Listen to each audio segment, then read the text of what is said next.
예, 안녕하십니까. 저 김정주입니다. 오늘 제가 발표할 주제는 이 트럼프 시대와 내란 이후 한국 경제 전망이라는 제목으로 발표를 하게 됐습니다. 그래서 제가 원래 이 발표문을 준비할 때는 지금 한국 경제의 어떤 그 구조적인 문제들까지 해서 좀 이 발표문에 담고 싶었는데, 제가 개인적으로 이렇게 좀, 여러 일들이 있어서, 이 발표문을 준비하는데 충분한 시간을 할애하지 못하면서, 그냥 몇 가지 지표 중심으로 지금, 한국 경제 현황 정도를 좀 짚어보는 수준에서 오늘 제가 좀 말씀을 좀 드려야 될 것 같습니다. 그래서 원래 이제 발표문에는, 지금 이제 소개하고 있는 내용들 말고도 무슨 이제 가계부채 문제라든가, 그 다음에, 지금 현재, 지난번에 이제 임수강 선생님께서도 한번 오셔서, 여기 푸닉스에 오셔서 이제 발표를 하신 걸로 알고 있는데, 지금 우리나라 은행 문제도 좀 심각합니다. 가계부채 문제하고 이제 은행 문제가 이제 서로 연결이 돼 있는데요. 그래서 이런 가계부채 문제나, 은행 문제. 그래서 쉽게 얘기해서, 지금 현재 한국 사회에서는 대중들이 철저히 자본을 통제하는 영역에서는 지금 완전히 배제되어 있다라는 게 이제 그런 구조적인 문제들을 보면 이제 명확하게 드러나는데, 그런데 이제 제가 오늘 이 발표문에는 그런 가계부채 문제나 은행이 안고 있는 이런 문제들까지는 다 담지를 못했습니다. 그래서 이제 몇 가지 지표 중심으로 현재 한국 경제가 어떤 상태에 있는지 정도만 오늘 같이 검토하면서 좀 토론을 해보도록 하겠습니다. 그래서 이제 첫 번째 절에서는 2025년 세계 경제 전망치들에 대해서 이제 쭉 소개를 하고 있는데요. 그래서 여기 본문 표 2를 보시면 IMF입니다. 국제통화기금에서 이제 매년 세계 경제 전망치들을 발표를 하는데, 이게 이제 가장 최신치입니다. 이게 3월인가 이제 4월에 지금 나온 걸로 알고 있는데요. IMF에서. 그래서 이 표를 보시면, 현재 IMF에서는 세계 경제 성장률을 2025년에 2.8% 정도로 이렇게 지금 예상을 하고 있습니다. 그래서 이게 원래 작년에 나온 전망치에서는 이게 이제 3.1%인가 그랬는데, 올해 들어서는 이제 IMF도 세계 경제 성장률 전망치를 한 0.3% 정도 낮춰서 지금 한 2.8% 정도 이렇게 지금 예상을 하고 있습니다. 그리고 이제 전체적으로 보면 이제 선진국이 있고, 그 다음에 이제 신흥국 및 개발도상국들이 있는데, 선진국 경제는 이제 미국을 포함해서 선진국 경제는 올해 한 1.4% 성장할 것으로 예상을 하고 있고요.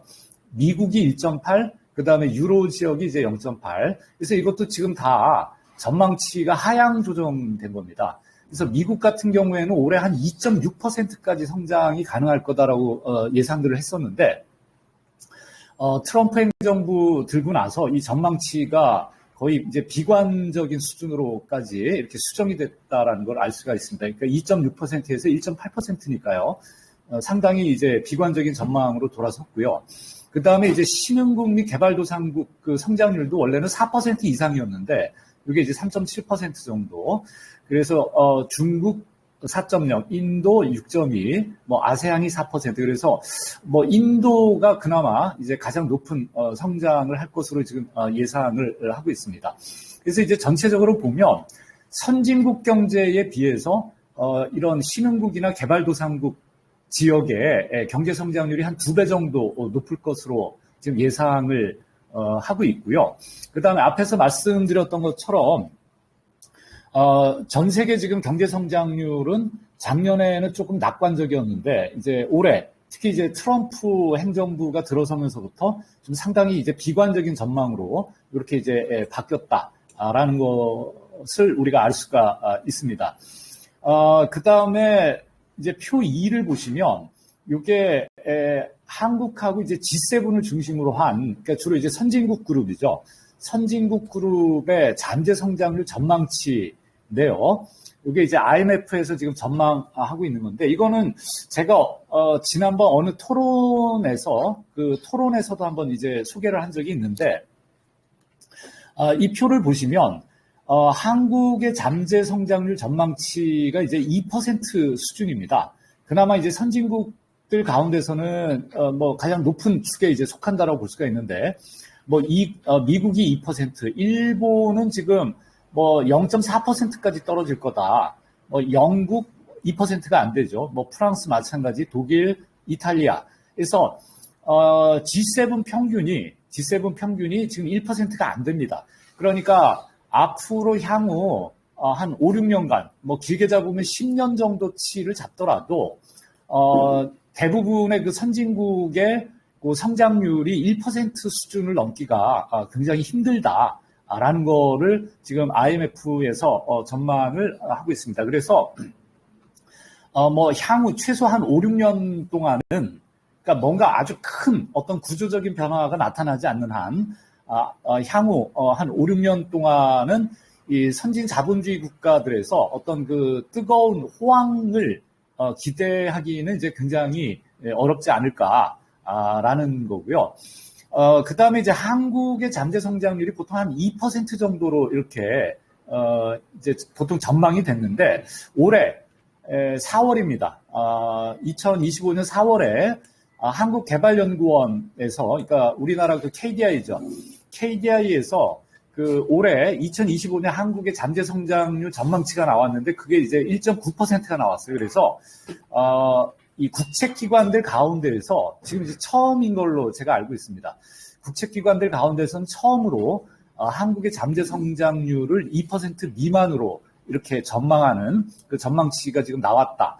그러니까 그 정도로 한국 경제의 그 미래 전망이 지금 이렇게 썩 밝지 않다라는 거를 알 수가 있습니다. 그래서 이제 일반적으로 이 잠재 성장률이라고 하는 거는 그 자본 투입, 그 다음에 노동 투입, 그 다음에 이제 우리가 흔히 생산성 증가 효과라고 해서 그 총 요소 생산성, TFP라는 게 있는데, 요 세 가지 요인에 의해서 보통 이제 잠재 성장률, 그 미래 잠재 성장률이 결정된다라고 이야기를 하는데, 보통 이제 지금 나오는 대부분의 보고서들을 보면 왜 이 선진국들의 잠재 성장률이 이렇게 낮으냐라고 했을 때, 보통 이제 가장 많이 꼽고 있는 요인이 이게 장기적인 그 출산율 하락입니다. 그래서 우리나라는 작년에 지금 합계 출산율이 지금 0.68명인가, 그래서 이건 거의 재앙적 출산율이다 이렇게 이야기를 하는데, 근데 이게 우리나라만 그런 게 아니라 지금 유럽의 대부분 국가들도 그렇고, 지금 선진국에서 전체적으로 보면 합계 출산율이 2명, 2.0명을 넘어가는 국가가 그렇게 많지가 않습니다. 그래서 이 장기적으로 이게 출산율 하락이 계속 지속이 되면서 노동 투입이 정체되고 있다라는 게 이제 가장 큰 요인으로 일반적으로 이제 꼽히고 있습니다. 그런데 우리가 논리상으로만 보면 이렇게 노동 투입이 감소해서 잠재 성장률이 떨어지더라도 생산성을 높여서, 그러니까 요 총 요소 생산성이죠. 총 요소 생산성을 높여서 잠재 성장률을 얼마든지 끌어올릴 수 있거든요. 근데 이제 문제는 뭐냐면 총 요소 생산성도 그렇게 높지가 않다라는 거예요, 앞으로. 그런데 이 총 요소 생산성, 그러면 이게 노동 생산, 그러니까 생산성을 의미하는 것이기 때문에 보통 사람들이 총 요소 생산성 그러면 이게 기술적인 요인을 많이 생각하는데, 기계를 많이 쓴다든가, 인공지능을 도입한다든가 하는 이런 그 기술적인 요인들을 보통 많이 생각하시는데요. 근데 그렇지가 않고요. 사실 총 요소 생산성을 결정하는 데 있어서 가장 중요한 거는 이 시장의 확장성과 그다음에 그로 인한 설비 가동률 증가입니다. 그러니까 얼마나 그 시장이 빠르게 확대가 되면서, 쉽게 얘기하면 공장이 멈추지 않고 이렇게 팽팽 돌아가느냐, 그게 같은 노동을 투입하더라도 더 많은 그 산출물이나 그 매출이 발생할 수 있는 가장 큰 요인이거든요. 그러니까 지금 선진국들에서 이 총 요소 생산성도 지금 정체되고 있다는 얘기는, 지금 이 자본주의 시스템적으로 봤을 때 전 세계적으로 이 시장 확장이 지금 이미 한계에 지금 와 있다. 시장 확장은 한계에 와 있는데 자본 투입만 굉장히 지금 과다하게 지금 투입되어 있는 상태. 그러니까 이게 설비 가동률이나 이런 것들이 계속 떨어지고 있는 상태라는 거죠. 그러니까 이런 측면들을 봤을 때 현재 전 세계 이 경제는 전반적인 이런 과잉 생산 내지는 자본의 과잉 축적 상태에 있다. 그러니까 우리가 구체적으로 어떤 이윤율 추이를 확인해보지 않더라도 시장의 확장성이 지금 한계에 와 있고 그것으로 인해서 지금 총 요소 생산성이 증가하지 않는다는 얘기는 전체적인 자본 과잉 상태 또는 과잉 축적 상태에 지금 세계 자본주의 시스템이 놓여 있다라는 것을 우리가 판단해 볼 수 있을 것 같습니다. 그 다음에 이제 두 번째는 이제 미국 경제와 관련된 이야기인데요. 이제 미국을 중심으로 한 저금리 시대는 이제 끝났다라는 이야기하고, 그 다음에 이런 저금리 시대의 종결과 이제 최근에 이런 트럼프의 이 관세 폭탄이죠. 말도 안 되는 그 관세 정책을 들고 나왔는데요. 그래서 이 미국에서의 이 저금리 시대의 종결과 트럼프의 관세 폭탄 사이에 이제 어떤 연관성이 있느냐라는 문제를 좀 검토를 해보려고 합니다. 이 저금리 시대는 상당히 오랫동안 지속이 됐죠. 그러니까 1990년대 이후부터 2008년 금융위기, 그 다음에 2010년대 거의 중반까지, 그러니까 한 25년 정도가, 그러니까 그 신자유주의 시대는 이제 저금리의 시대였다라고 이제 우리가 이야기할 수 있는데, 그런데 이제 이 저금리, 제가 봤을 때는 이제 이 저금리 시대는 끝났다. 그래서 과거와 같이 거의 제로금리, 그러니까 제로금리라는 얘기는 이제 실질금리가 이제 사실상 마이너스라는 얘기인데, 이런 시대는 이제 도래하기는 어려울 것 같다라는 게 이제 제 생각인데요. 이 저금리 시대의 종결이 결국은 이런 자본의 흐름이라는 측면에서 봤을 때 이 미국과 중국 사이의 이 디커플링 문제와 이게 상당히 밀접하게 연관되어 있는 문제입니다. 그래서 다들 아시겠지만 지난 2017년 이제 미국 트럼프 1기 정부가 들어서면서부터 이제 이 미국과 중국 사이에 디커플링 문제가 이제 본격적으로 하나의 정책으로서 미국에서 이야기되기 시작했고요.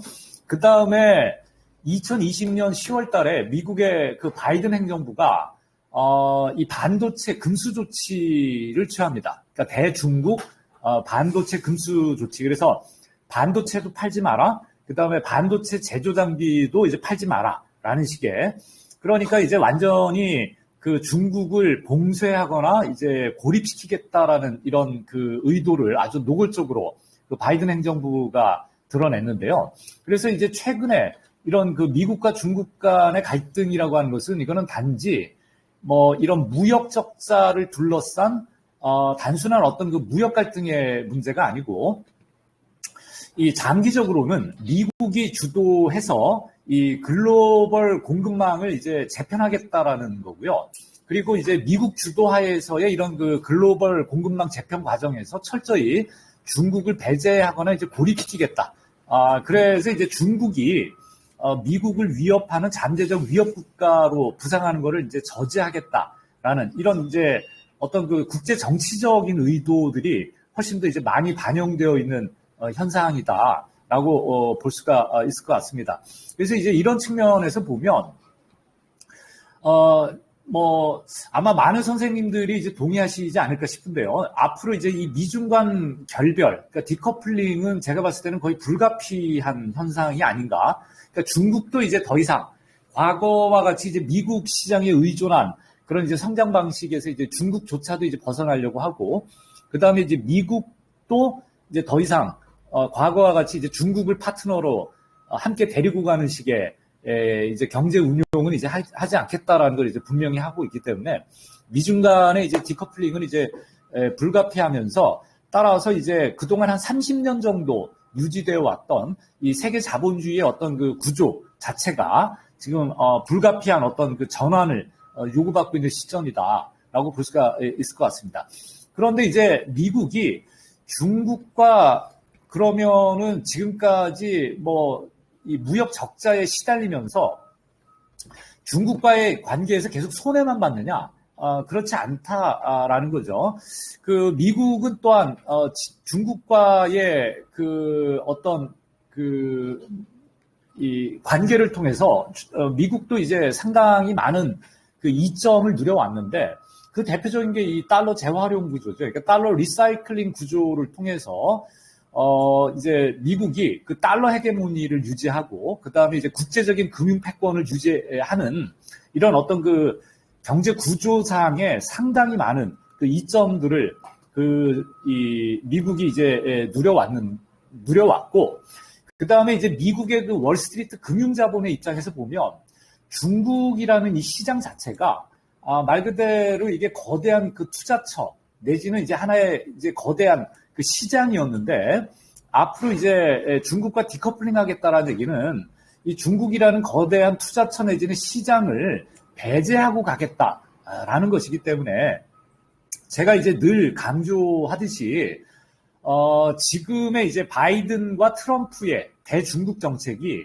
과연 이 월스트리트 금융자본의 이해와 완전히 일치하느냐라고 하는 것에 있어서는 상당히 이제 의문이 있다는 거죠. 그러니까 월스트리트 금융자본과 같은 경우에는 급격한 디커플링보다는 서서히 자신들의 이해를 계속 지키면서 어떤 그 장기적인 어떤 그 구조 전환을 이제 원할 텐데 그런데 이제 이런 이제 국제 정치적인 관점에서 자신의 그 헤게모니를 지키려고 하는 그 미국의 그 정치 엘리트들 입장에서는 아무튼 빠른 시간 안에 그 중국과의 어떤 그 디커플링을 통한 그 배제와 고립을 지금 추구하고 있기 때문에 그러니까 미국 정치 엘리트들의 어떤 그 정치적 전략, 국제 정치적 전략과 월스트리트 금융자본의 이해관계가 지금 완전히 일치하고 있지는 않다.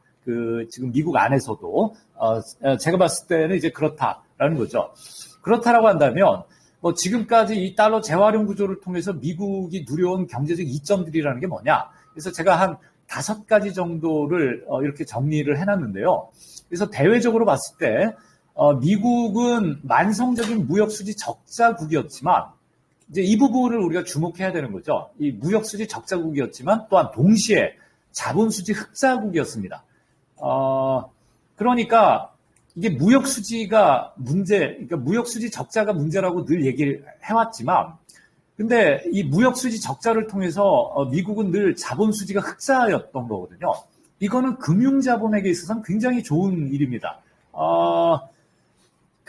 이 미국 안으로 주체 못할 정도로 지금 계속 많은 자본들이 지금 몰려들었다는 것이기 때문에 미국 그 월스트리트 자본 입장에서는 이런 만성적인 자본수지 흑자라고 하는 것은 굉장히 좋은 현상인 거죠. 근데 이거를 지금 이제 포기해야 된다라는 거고요. 그 중국과의 디커플링이라는 게. 그 다음에 이제 두 번째, 이게 무엇보다도 중요한데, 이런 그 달러 재활용 구조, 그러니까 달러 리사이클링 구조를 통해서 지금까지 미국이 뭐가 가능했냐면, 인플레이션 없는 무제한적인 달러 공급이 가능했어요. 그러니까 돈을 찍어내면 보통 우리가 인플레이션을 걱정하게 되는데, 지금까지 미국은 그런 인플레이션에 대한 걱정 없이 거의 정말 무제한적으로 달러들을 찍어냈다라는 거죠. 그게 왜 그렇게 가능했냐? 미국이 달러를 찍어내면 이 찍어낸 달러가 언제나 그 중국의 값싼 소비재와 교환이 되어 왔다는 거예요. 미국이. 그래서 그 달러를 찍어내면 그게 미국 안에만 갇혀 있는 게 아니고 그러면 당연히 이제 국내에서 인플레이션이 발생했을 텐데 달러를 찍어내는 것만큼 또 그만큼이 이 무역수지 적자를 통해서 해외로 빠져나갔다는 거죠. 해외로 빠져나가면서 값싼 소비재들이 미국으로 들어왔기 때문에 말 그대로 인플레이션이 전혀 없는 이런 거의 무제한적인 달러 공급이 가능했다. 그리고 이러한 무제한적인 달러 공급을 통해서 미국 정부는 무제한적인 국채 발행을 통해서 재정 확장이 지금까지 가능했었다라는 거죠. 근데 지금 이게 지금 다 깨지고 있는 겁니다. 그 미중 간의 관계가 변화하기 시작하면서 그래서 이제 제가 봤을 때는 더 이상 그 미국은 이 인플레이션 없는 무제한적인 달러 공급이 이제 더 이상 불가능한 상태야. 그 다음에 따라서 이런 무제한적인 국채 발행을 통해서 정부가, 그러니까 증세 없이 세금을 올리지 않고 미국 정부가 계속 이 달러를 찍어가지고 국채를 팔아가지고 그 재정을 조달해왔던 지금과 같은 이런 그 재정 운용 방식은 이제 더 이상 제가 봤을 때는 이제 불가능해졌다는 거죠. 그리고 이제 월스트리트 금융자본 입장에서 봤을 때는 미국은 이런 만성적인 자본수지 흑자국이었기 때문에 이런 자본수지 흑자를 통해서 계속 막대한 그 자본이 그 화폐가 이제 미국 안으로 계속 이제 유입이 될 수 있었고 이런 이 막대한 양의 화폐 유입을 통해서 이 월스트리트가 가진 전 세계적인 금융 패권이 오히려 강화가 됐습니다. 그러니까 월스트리트 금융시장이 어마어마하게 커졌죠. 90년대 이후에. 그러니까 물론 그 이전에도 월스트리트가 워낙 큰 금융시장이긴 했지만 90년대 이후에는 정말 어느 나라도 이거는 따라올 수 없을 정도로 지금 월스트리트 금융시장의 규모가 어마어마하게 커졌는데 이게 중국과의 어떤 그 무역 구조, 그러니까 그 무역 관계를 매개로 한 이런 달러 재활용 구조와 이게 무관치가 않다라는 거죠. 이러면서 이제 금융 패권을 강화하면서 실물 생산과 유리된 이런 의제 자본, 그러니까 fictitious capital 내지는 국제적 투기 자본들을 월스트리트에서 대규모로 운용할 수 있었다. 그래서 실물 자본을 지배한 게 아니고 미국의 월스트리트가 말 그대로 이제 전 세계 경제를 이제 금융적으로 지배해왔던 거죠. 물론 그 대상에는 이제 중국도 있었습니다. 그 다음에 이런 어떤 이 구조들로 인해서 그 미국 경제는 지금까지 이런 막대한 대외적 부채, 우리가 이제 흔히 얘기하는 그 쌍둥이 부채죠. 막대한 대외적 부채가 누적되어 왔음에도 불구하고 지속적으로 자신의 그 통화 패권을 강화하고 동시에 금융 패권을 강화해 올 수 있었다. 그런데 이제 중국과의 디커플링을 의도하기 시작하면서부터 이 모든 구조들이 지금 이제 깨지기 시작했다는 거죠. 전 세계적으로 봤을 때. 그래서 지금 현재로서는 어떤 새로운 구조가 이것을 지금 대신하게 될지는 쉽게 이렇게 예상하기는 어렵습니다. 그런데 과거에 작동해왔던 이 구조들이 앞으로는 더 이상 작동하지 않게 될 것이다라는 것만은 아무튼 이제 분명하지 않느냐라는 게 이제 제 생각입니다.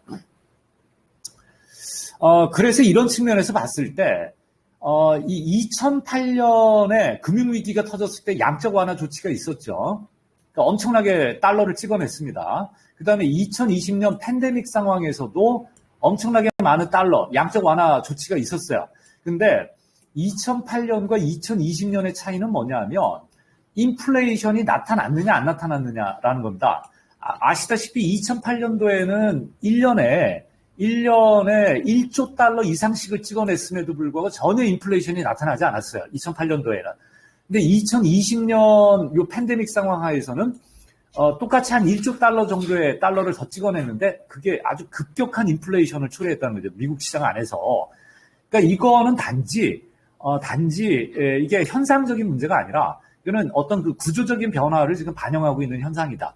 그러니까 이런 달러 재활용 구조라는 게 깨지기 시작하면서부터 제가 이제 앞에서 말씀드렸던 이런 인플레이션 없는 무제한적인 달러 공급이 더 이상 가능해지지 않게 됨으로 인해서 지금 미국 안에서 나타나는 현상이 바로 이 인플레이션 문제다라는 게 이제 제 생각이고요.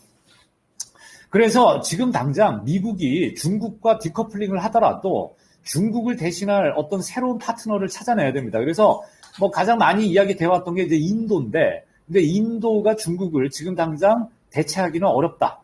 이제 여러 가지 이유가 있습니다. 인도하고 중국은 완전히 달라요. 그 내부 산업 구조나 여러 가지 이제 제도적인 측면에서 이게 굉장히 다른 국가들이기 때문에 인도가 중국을 대신하기는 어렵기 때문에 따라서 이런 달러 재활용 구조 하에서 그간 미국이 누려왔던 이런 증세 없는 무제한적인 국채 발행을 통한 재정 확장, 이게 이제 앞으로는 미국 정부 입장에서도 이건 이제 불가능해질 거다. 근데 트럼프가 지금 이 문제를 해결할 생각은 안 하고 이 문제를 단지 그냥 그 관세 문제로 치환시켜가지고 이 문제를 풀려고 했다는 거죠. 그러니까 따라서 이제 그 트럼프의 관세 정책이 이제 실패할 수밖에 없었던 건데요. 뭐 이 미국 부채 문제는 제가 앞에서 말씀드렸으니까 이제 건너뛰도록 하겠습니다. 그래서 지금까지 우리가 살펴봤던 것들을 기초로 해서 봤을 때 이 중국과의 디커플링이 미국 경제에 어떤 문제들을 이제 제기할 수밖에 없느냐면 첫 번째가 이 중국이라는 거대한 투자처 내지는 시장을 배제해야 되기 때문에 시장이 없어지는 거예요. 시장이 없어지는 것만큼 이 자본의 규모 또한 축소 내지는 조정될 수밖에 없습니다. 이게 공황적 상황이었다면 파산을 통해서 시장적 조정 방식이죠. 시장적 조정 방식이라는 건 파산이거든요. 파산을 통해서 자본을 무용화시킴으로써 이 자본 규모를 축소하거나 조정할 수 있는데 지금 뭐 공황 상태와 같은 그런 파산을 통해서 자본 규모를 축소하기는 어렵다. 그러니까 제 생각에는 이 중국이라는 거대한 시장을 배제함에도 불구하고 시장적 방식으로는 자본 규모를 축소하거나 조정하는 것이 굉장히 어려울 것이기 때문에 앞으로 한 5년, 10년 동안은 이런 국제적인 자본 과잉 상태, 제가 앞에서 말씀드렸던 국제적인 수준의 어떤 자본 과잉 상태를 해소하기는 굉장히 어렵지 않을까라는 게 이제 제 생각이고요. 그 다음에 이제 인플레이션 없는 무제한적인 달러 공급, 이건 이제 당연히 앞으로 불가능해집니다. 그 다음에 이런 양적 완화와 같은 이런 확장적 재정 정책 또한 미국에서 이제 앞으로 불가능해질 거다. 그 다음에 이제 결국 앞으로는 이 달러 공급을 통한 자본과 재정의 확장보다는 이제는 투자 조정과 긴축이라는 게 미국이나 아니면 이 서구 선진국들이죠. 서구 선진국들에서 이게 굉장히 중요한 문제가 될 수밖에 없을 거다. 그러니까